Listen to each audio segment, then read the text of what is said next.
Thanks for inviting me, first of all.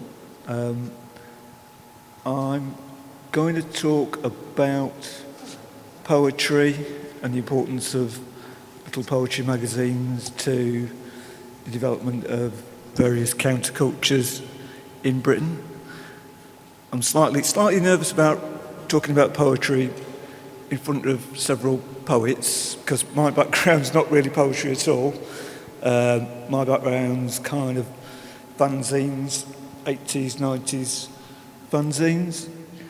But I'll give it a go anyway, and maybe my general ignorance about poetry will help to give us a bit more information about its power and what it managed to change. So, okay, I'm going to talk about little poetry magazines, what they did, what they changed, but I'm going to talk about my specific research, which was about 3 poets and publishers from Lancashire, and how little poetry magazines were particularly prevalent in places that weren't traditional cultural places, so non-metropolitan, small towns, particularly across industrial England, which is Midlands, Northwest and the Northeast. So let's talk about little poetry magazines first of all, and about what they are. So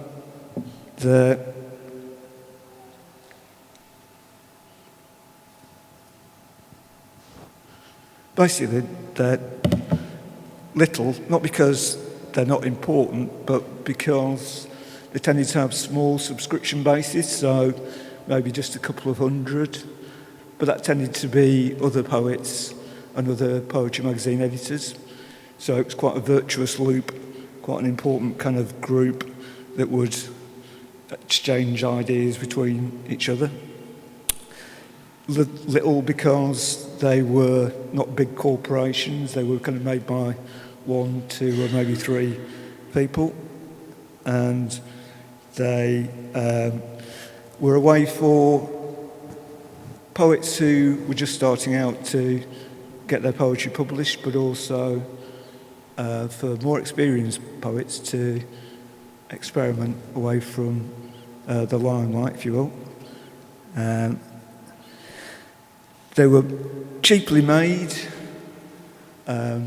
usually 20, 30, 40 pages within cardboard covers, and they look remarkably like the fanzines that I was involved with in the sort of 70s, 80s, 90s. And in fact, the first time that I came across little poetry magazines, I was absolutely amazed at the similarities.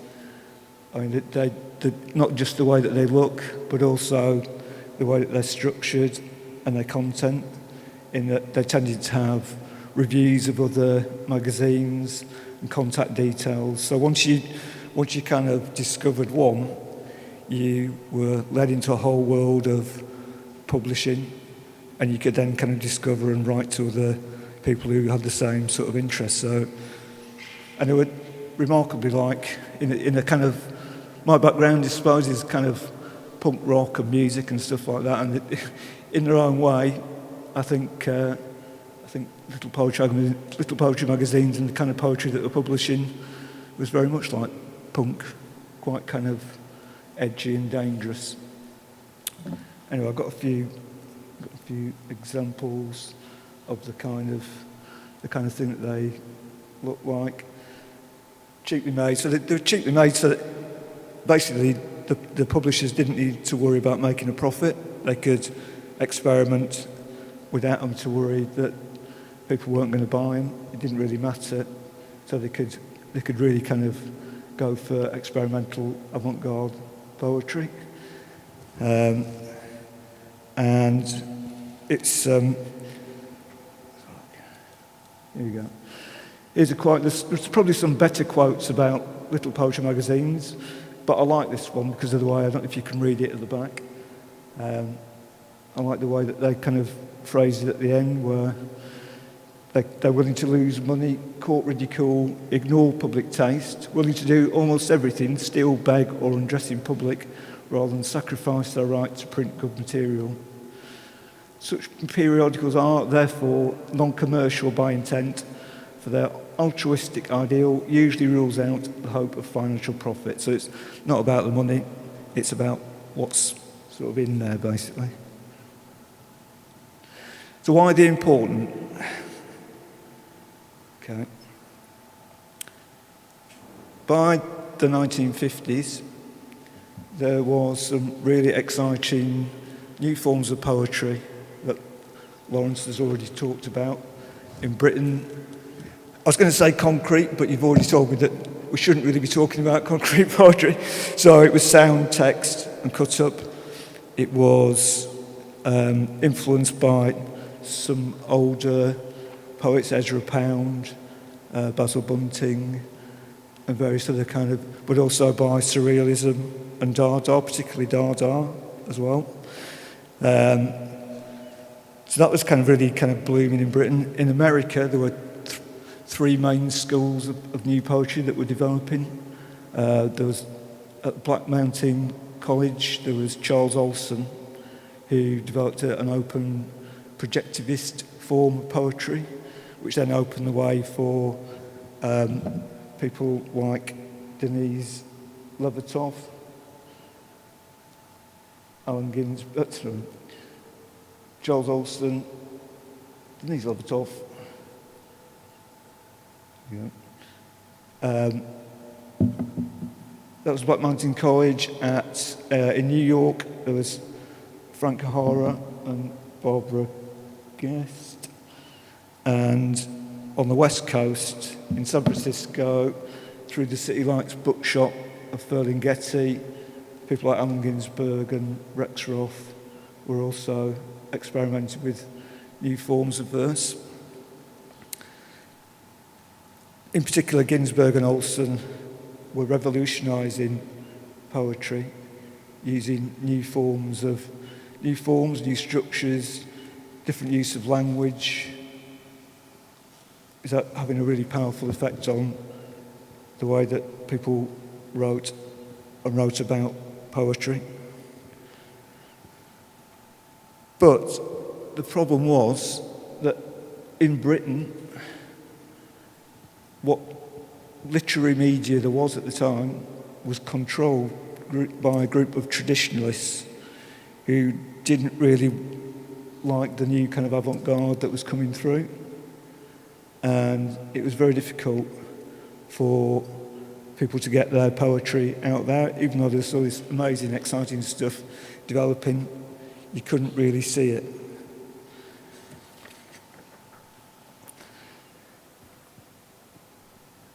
But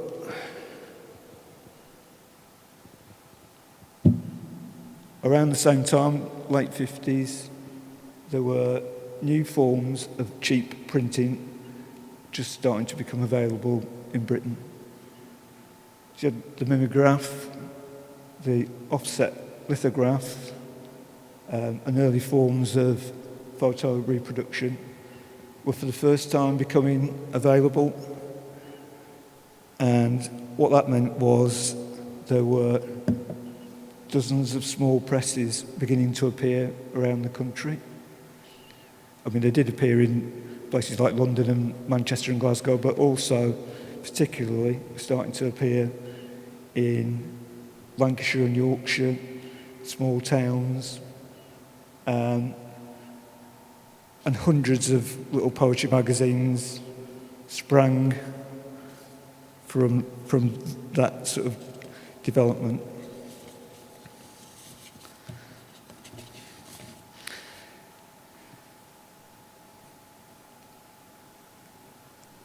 I think I've got some examples of the kind of, there we go, Underdog from Merseyside, Tarrasque from Nottingham.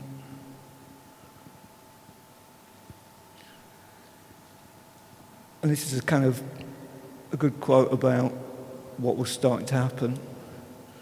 People in over 400 places up and down the country published small numbers of magazines. Together, this represents a considerable cottage industry, an often mimeograph revolution that set some of the ground rules for the successive publishing changes from photocopy to desktop publication and onto the internet world of e-zines. So suddenly, you had small presses, little poetry magazines, were putting out the experimental verse that was becoming available around the country. And at the same time, particularly influenced by what was going on in America, where poetry performance had started to become quite a big thing, that same group of poets and publishers began to develop a network of live readings. And it was particularly important because they tended to be not in the kind of academic world where much of them had been in the past. These were in pubs and clubs and local holes where ordinary people could access the poetry.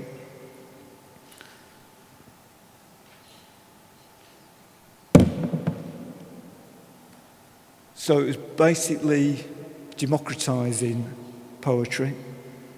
Working class people in Lancashire and Yorkshire were starting to realise that the exciting language that was in the poems could be their own language. It could be working class language. It could be, and they had the idea that they could kind of write their own poetry. Was revelatory, revolutionary even. They were excited by what was going on, and people were starting to read and write poetry that had never thought it was something that they would like to do particularly.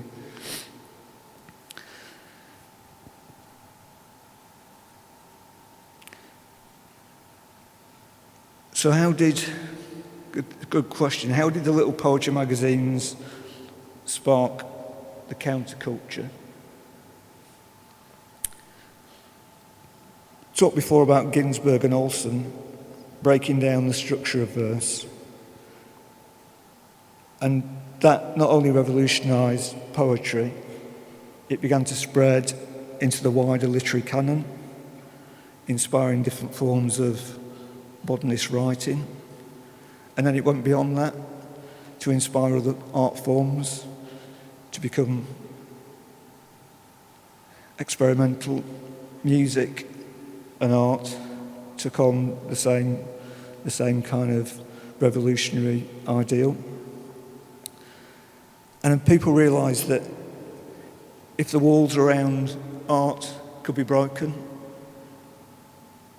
then why not the walls around politics and lifestyles? Why can't, if we can get access and democratise language through poetry, then why can't we live different ways as well?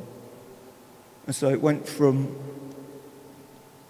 verse through little poetry magazines out into the wider world, and suddenly exciting new ideas of liberalism, civil rights and gay rights, and revolutionary politics, environmentalism, were coming both through the poetry, but also via the correspondence and the meetings that the poets were having.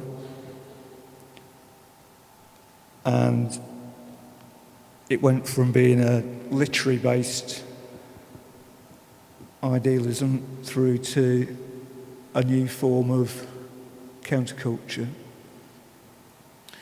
So that's how we get from the start of poetry magazines, through to the counterculture. And now I'm going to talk about the specific research that I did, which was on 3 poets and publishers from Lancashire. So they're kind of an example of the industrial England's poetry boom at the time. So we'll start with Jim Burns. Jim was born in Preston in Lancashire in the late 30s. And when he was about 13, 14, he discovered avant-garde bebop jazz, which meant that he had to travel to Manchester and London to find the records and to see the bands. And on his travels, he started to come across little poetry magazines, which inspired him to begin writing his own verse. Dave Cunliffe was born in 1941. He moved to London in the late 50s, where he met Lee Harwood. Lee Harwood introduced him to Jeff Nuttall and Michael Horowitz, and he was inspired to start writing his own verse. He also became involved with the campaign for nuclear disarmament, particularly the slightly more militant version of it, which was the Committee of 100. I know one of the stories that I've come across quite recently was that Dave and Jeff Nuttall carried out an exorcism at a US Air Force base in the late 50s. He was also, according to a couple of other books, for a while he was a drug runner in Soho, and he's listed as being one of the first people to try LSD recreationally in this country in the late 50s. But all that kind of stuff eventually caught up with him, the arrests at the protests, the drug running, etc. And he was forced to move back to Blackburn. And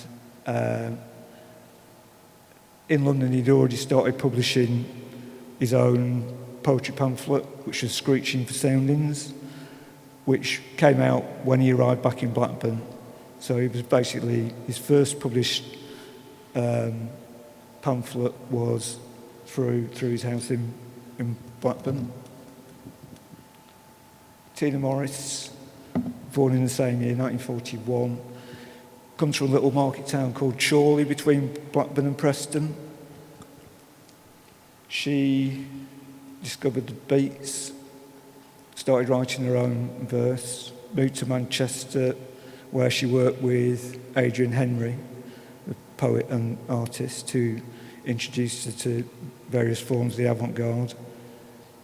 And she also volunteered at the CMD office at the weekend. So again, she was quite kind of, already by the late 50s, early 60s, she was kind of getting into both revolutionary politics, but also different forms of verse.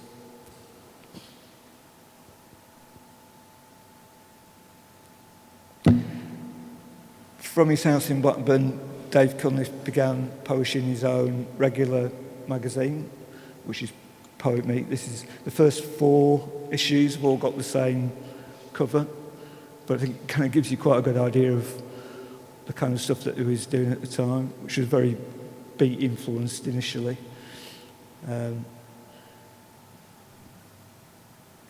He also started what became his own press. He bought a little press, which he called the BB Books Press, BB being the postcode for Blackburn. Tina discovered that this was being produced from just down the road in Blackburn, so she submitted verse to Poet Meet. They met, and quite quickly, as people did in those days, they got married, and they moved into a house together in Clementi Street in Blackburn. And it's quite noticeable from the point that Tina Morris then became the co-editor of BB Books and Poet Meet. It's quite obvious from the point that she becomes editor, the whole thing completely changes, moves away from being purely beat orientated and is more of a kind of, starts to open up, becomes much broader in scope, and they start to experiment with innovative forms of verse, particularly writing to American poets, but also they had an issue that was translated South American verse. They had an issue that was on racism. They were very forward kind of thinking as to where they could kind of make contacts. Jim Burns, like I said, he started writing his own poetry, but in some ways, perhaps more importantly, he started writing about little poetry magazines and the small presses. He had a regular column in Tribune, a left-wing kind of newspaper, and he occasionally wrote articles for The Guardian alongside stuff that he wrote for other little poetry magazines. And this is his write-up about what Dave and Tina were doing in Blackburn at that point, Blackburn Beats. Jim went over to meet them in Blackburn, and he mentioned that he was starting his own magazine, and they offered the use of their small press. So he began publishing his own magazine, Move. But he's probably, like I said, although I love Jim's poetry, he's probably most fated for being quite quick to gather how important literary little poetry magazines were to both to verse but also to the kind of wider literary canon and what kind of influence they were having. Although most people, academically, there wasn't kind of much talk about this stuff at the time, so most of the things that have been written are generally a bit later. And this is from 1993 by an Austrian academic. That's Victims of Our Fear. That's one of the BB Books works about racism, which includes poetry from Nelson Mandela, who was then in jail. And that's one of my terrible pictures of, that's Move. That's one of the first issues of Jim Burns's magazine. Well, like I said, I think both magazines were particularly, editorially, they were interested in American writers. So they began to explore American verse, and they were some of the first to publish Diane di Prima, Larry Einer, and verse from Charles Bukowski.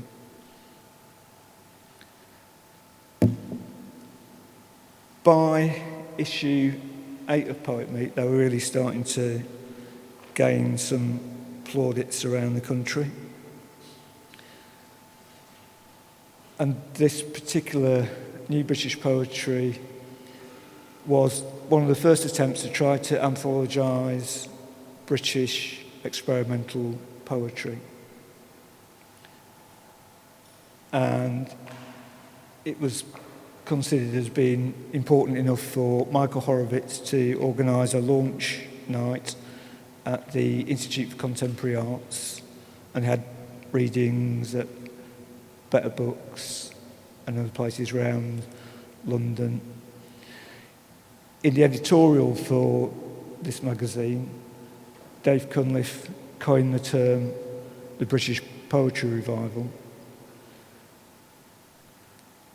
explaining the importance of the little poetry magazines to what was going on. And Jim Burns wrote a piece in the same magazine talking about how that fitted within the wider exploration of modernist literature.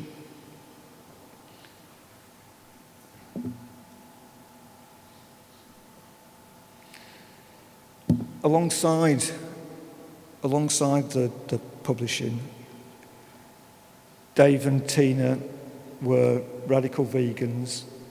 They started an animal rights group called Global Tapestry in the early 60s. They picketed butchers' shops, market stalls, abattoirs, and at the weekends they travelled into the countryside around Blackburn and smashed up shooting lodges. So they were quite kind of radical about what they were doing. They also used their small press to publish leaflets and posters about militant pacifism, environmentalism and the like.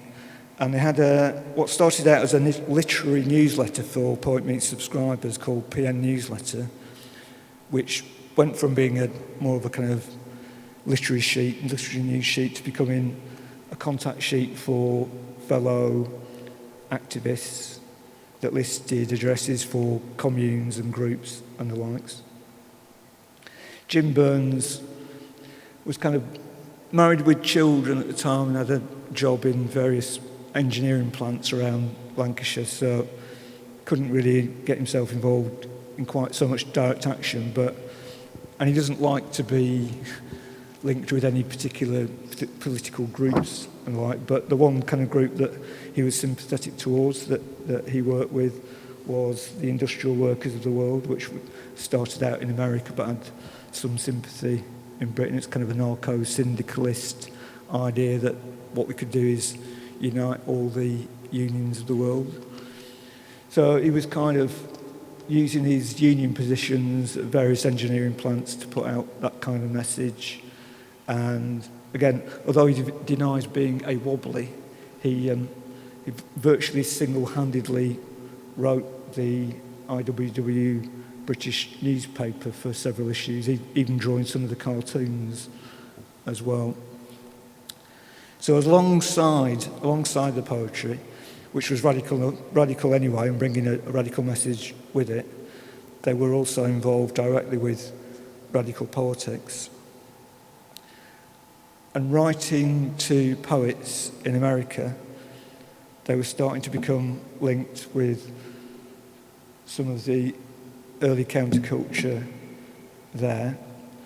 In particular, Tuli Kuferberg sent them a copy of his address book, so they were being linked with radical poets who were also radical politically. This is John Sinclair, who was the manager of the MC5, who basically politicised their kind of message, but he was also involved with the White Panthers. Pat Parker was a lesbian Black Panther who was also writing poetry around that time that they published and wrote to. Dan Georgiakis was the editor of the anarchist Black Mask magazine. That's a copy of the kind of front of it. And Ree Dragonette was somebody that they published.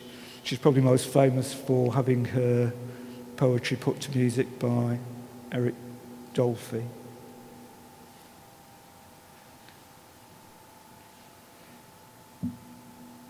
And it wasn't going unnoticed what they were up to.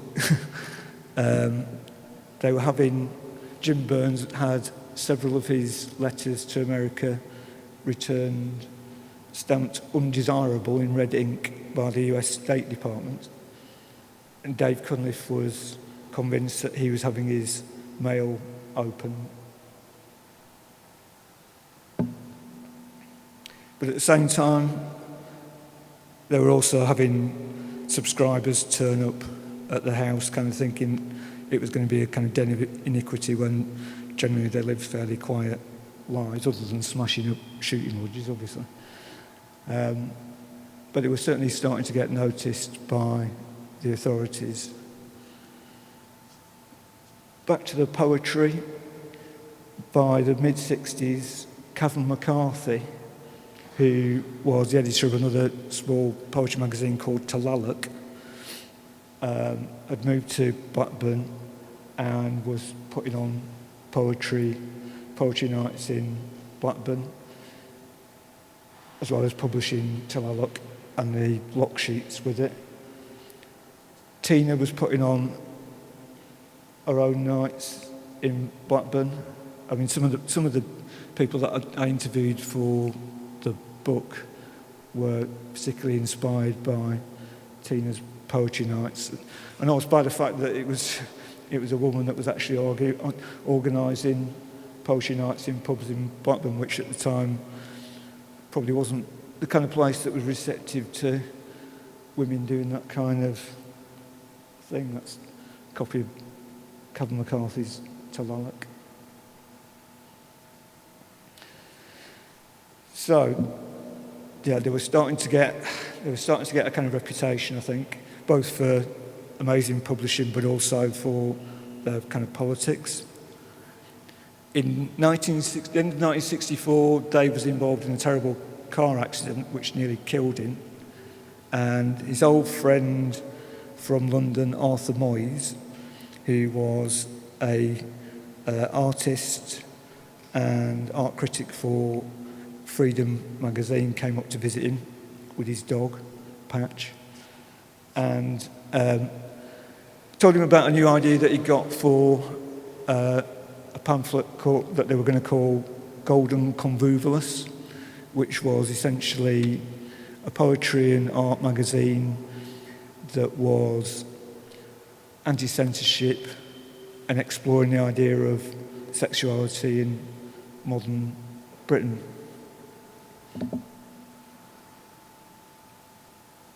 Dave and Tina put it together and sent out review copies sometime around sort of spring, summer 1965, at which point a post office employee found a copy and called the police.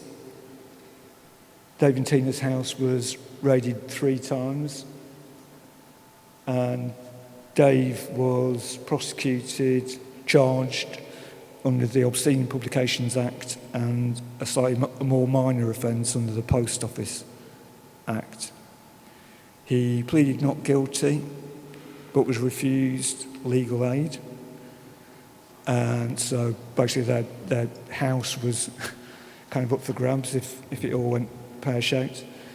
There were readings organised in Britain and America because the left saw it as an attack on freedom of speech, and also an attempt to set a legal precedent away from London.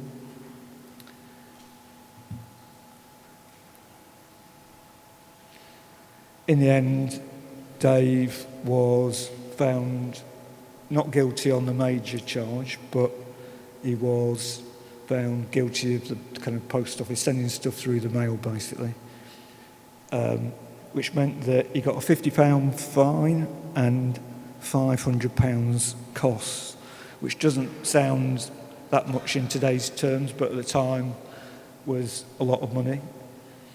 Tina was sacked from her job as a librarian in Blackburn because of the scandal surrounding it.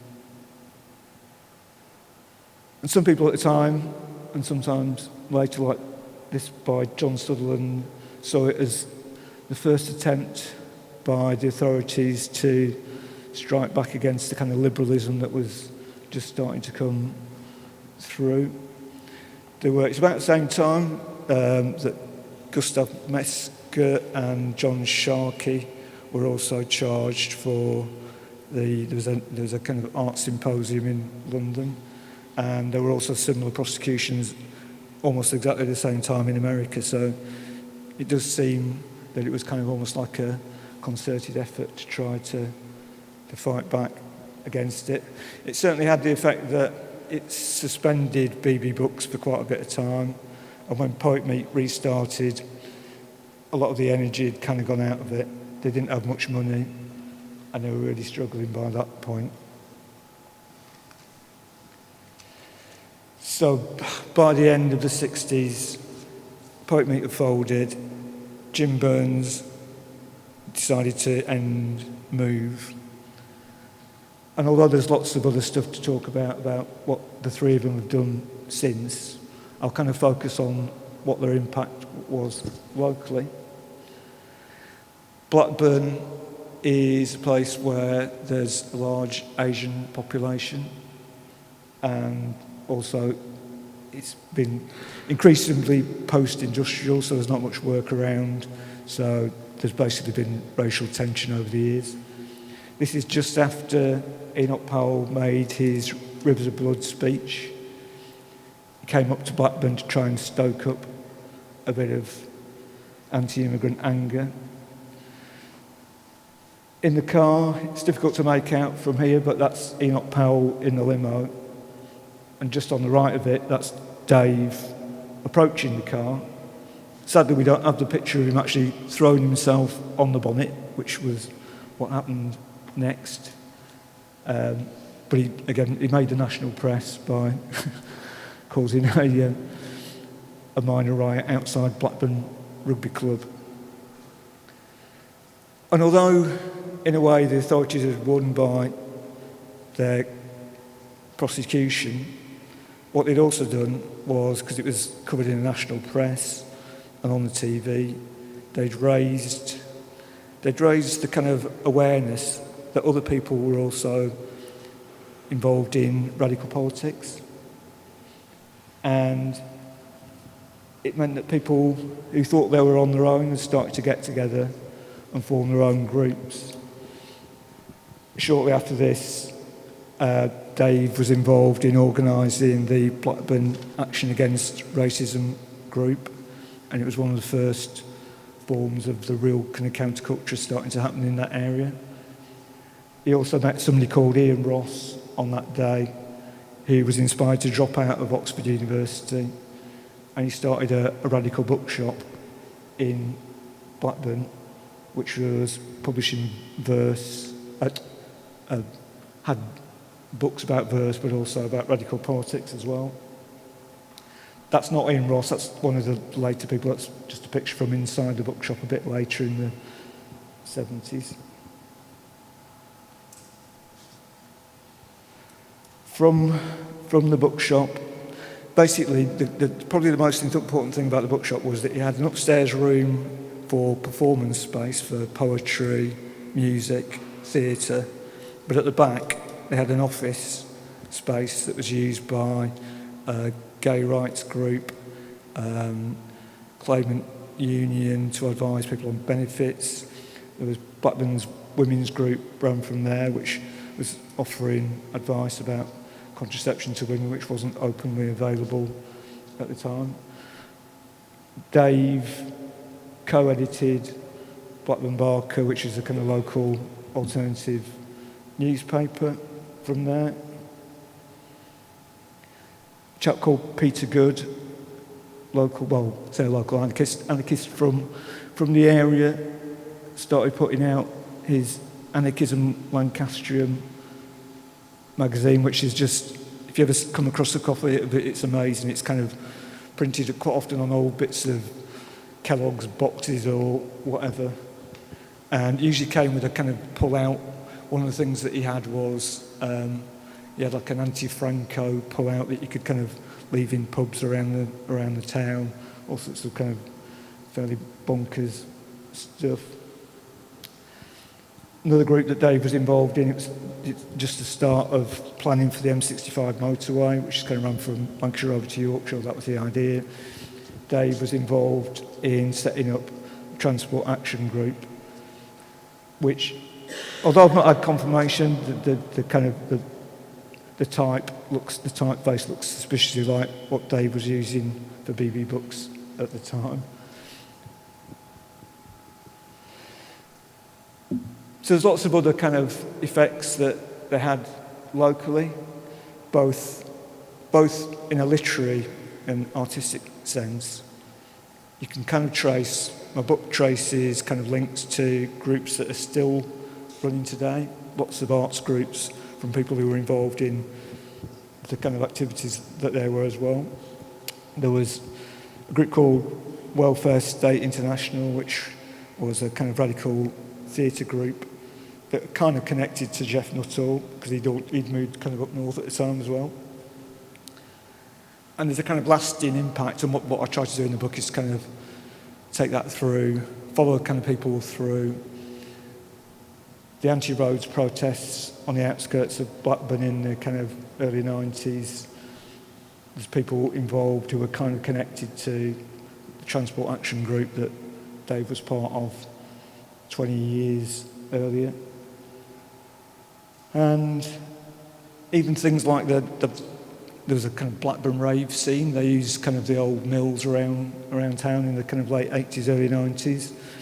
People who were involved in organising that were loosely connected to people who were involved in that kind of wider scene. So that there's a lasting kind of impact which kind of follows through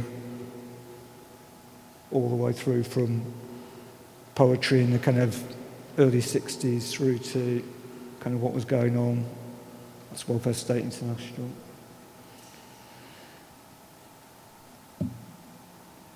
So there's a wider, I mean, most of the stuff that's written about counterculture was, particularly in Britain, is kind of based on London and maybe one or two other places. But I think my research shows that it was having an impact in kind of places around the country as well. And I guess the book kind of concludes by proposing that there's other kind of studies worth doing along similar lines, particularly in places like Huddersfield and Hebden Bridge and places that were quite obviously kind of affected by what was kind of going on as well. I'll just kind of wind up by talking about what I'm doing now, which is Dave Cunliffe's archive was recently acquired by Manchester University's John Rylands Library, and it's about 70 boxes of just absolutely mind-blowing material, several hundred little poetry magazines, several hundred countercultural magazines, boxes and boxes of kind of what might be called insultingly ephemera, going back to kind of the early 60s. And I'm kind of working on that to try and give that a bit of background research. And I'm finding stuff practically every day that's filling out the story about kind of what they were doing at the time. And so essentially that's the story of how what was revolutionary in poetry eventually led to revolution in all parts of the country, essentially. And that's it. Okay. Thank you very much, Bruce Wilkinson. Thank you for the... it was great to have an overview of little poetry magazines, as well as obviously focusing in Lancashire. So thank you very much. Do we have some questions? Anybody have any questions for Bruce?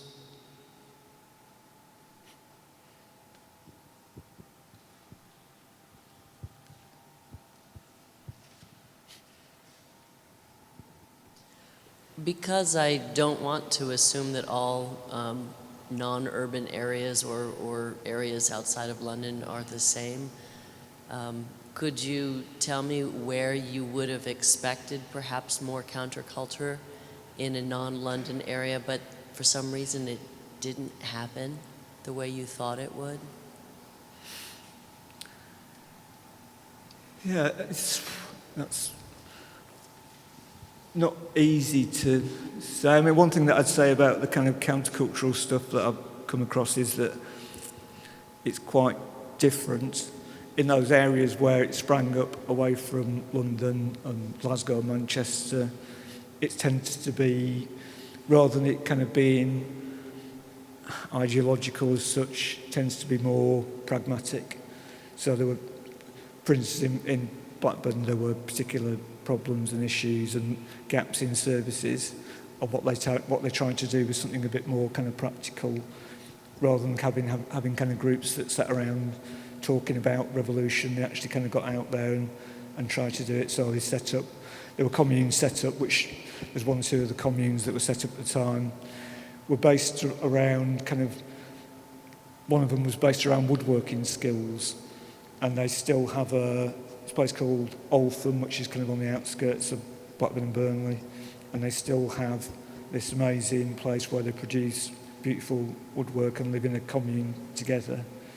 And so I think what they were trying to do is they had things like gardens and kind of ways of doing practical things rather than kind of talking about stuff. They were looking for practical solutions to issues that they felt weren't being kind of addressed by the government at the time. Does that kind of make sense?